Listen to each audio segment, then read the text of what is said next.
It's the Cork Dorks on the Crush 92.5, the perfect blend. Broadcasting live, day 12 of the California Mid-State Must Fair. Charities We love the Mid-State Fair. We love this. It's the last day. Who cares, right? Who cares? Just play it on. You're welcome for all the wrong buttons just now. Big train wreck is fine with me. It's the last day of school. We're hanging out. Mission Square has been the place to be during the California Mid-State Fair. We have been, literally, figuratively, the coolest place to be because we got the shade, we got the breeze, and you got that vibe that 15C sets so well. Local music every single day at 7 p.m. So we have really been enjoying our time. Jeremy, and today we got our friends from Castoro here. Yeah, enjoying the wines, the award-winning wines from the Central Coast Wine Competition, as well as some of the other ones. We got the rosé in the glass right now. And this is a 90-point rosé from Wine Enthusiast. I mean, we always love your rosé. It's a fun wine. Do you have a favorite? Do you have a go-to at different times of the year? Luke? Summertime is rosé for sure. Right on. I also really like the Sauv Blanc that we did first. Those are kind of like my two white light wines that are kind of on the constant. I'm kind of right there with you, too. Right there with you. And then, of course, we've got all these reds. And depending on what time of year it is and what you're eating, everything can be different. I mean, I'm looking at all these different I will wines. say back to the rosé thing, though, it's really becoming like it was a summer wine, but it's kind of like a year-round thing now. Like people love rosé, and people want rosé. Not as much in like the winter months, but it's definitely. We've been noticing if we run out of stock, people are bummed. Like it's definitely a wine that has transcended the summer fling. Yeah, it was fun. We've actually talked to like a couple folks that will hold on. And Gary does this too, where he'll hold on a little bit to sell like a few cases for like Thanksgiving. It's another hot time for rosé. Totally. A lot of folks will make that kind of release in March, and of course spring, summer, of course. But that kind of fall rosé tip is pretty cool. Yeah, and I think too that it's kind of a crossover wine. Rosé is like, a gateway wine for a lot of people that don't drink a lot of wine. They're like, like summertime, I had some rosé at the beach with my friends. It was pretty good.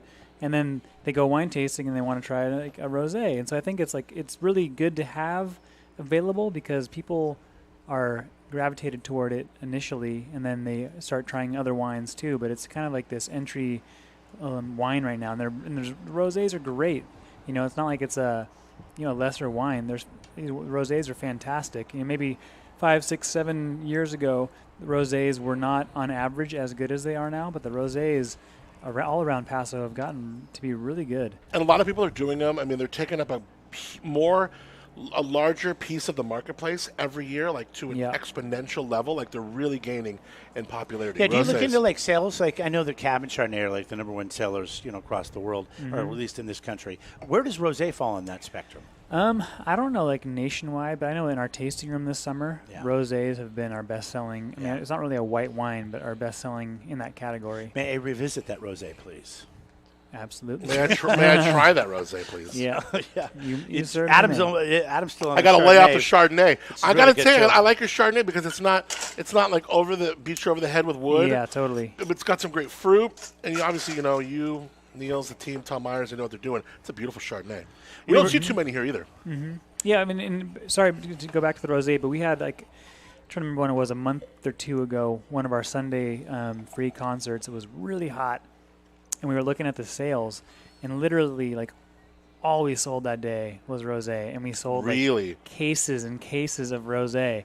But I mean, it was like we looked at the numbers, and it was like we sold 3 bottles of Zin, 2 bottles of Cab, and then 200 bottles of rosé in one day.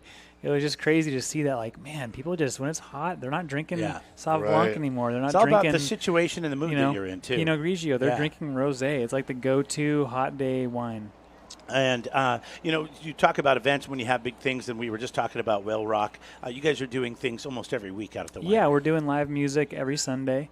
We call them our Lazy Locals concerts. We've been doing them for years, but we used to only do them once a month. Then it was twice a month. And then after things kind of started opening up after the heightened stage of COVID, I know a lot of musicians locally, really good friends with a lot of them.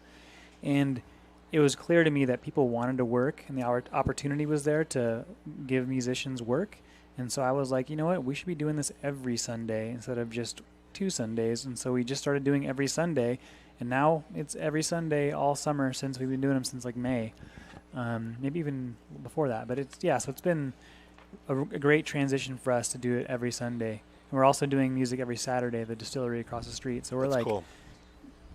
Calendars filled up. Yeah, I know live music is something that's so important to you. Bethel Road, we got to get into that too, because so cool to see where that has come over the last couple of years. And it's open. You got things going on, events, and you brought in some spirits before, and man, things are tasting so good over there. Yeah. And last time I was on your show too, I also brought the rosé from Bethel Road. We were also making wine over there. Oh yeah, that's right. So it's got both. We have the wine component and the spirit component.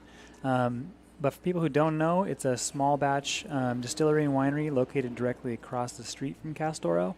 We're focused on artisanal spirits that are all made from grapes. It's all brandy based.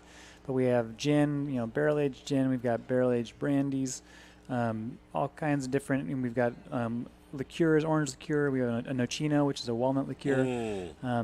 We have some grappas.